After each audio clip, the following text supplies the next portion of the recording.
కృష్ణా జిల్లా మచిలీపట్నంలోని పరిసర ప్రాంతాలలో ఎక్కువగా దొంగతనాలు జరుగుతున్నాయని ప్రజలందరూ అప్రమత్తంగా ఉండాలని ఆర్పేట సీఐ యేసుబాబు తెలిపారు. ప్రతి అపార్ట్మెంట్లలో సీసీ కెమెరాలు తప్పనిసరిగా ఉండాలని సూచించారు.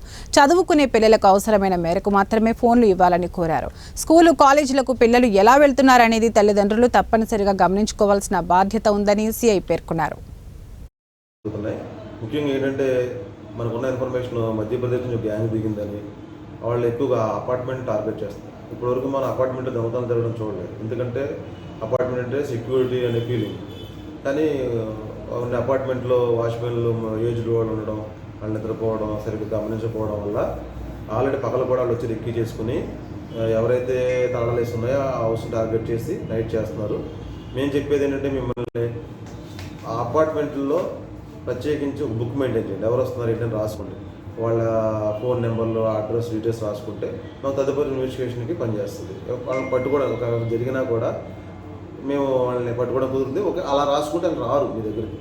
ప్లస్ అదే ఉన్న వాచ్మెన్ వాన్ కన్ఫర్మ్ చేసుకుంటే అసలు అతను ఎందుకు వచ్చాడు అన్నది పూర్తిగా మనకి వెలుగులోకి వచ్చేస్తుంది. అదేవిధంగా అపార్ట్మెంట్లో కానీ ఎక్కడైనా కానీ సీసీ కెమెరాలు ఒకటి కొంచెం పబ్లిక్కే ఒక స్టెప్ ముందు తీసుకుని సీసీ కెమెరాలు ఇన్స్టాల్ చేసుకుంటే మాకు దర్యాప్తులో చాలా సహకరించినట్టు ఉంటుంది. అదేవిధంగా ఈ పట్టణంలో గంజాయి కూడా బాగా ఇదవుతున్న వాళ్ళ కుర్రాళ్ళ యూత్ కానీ అందరూ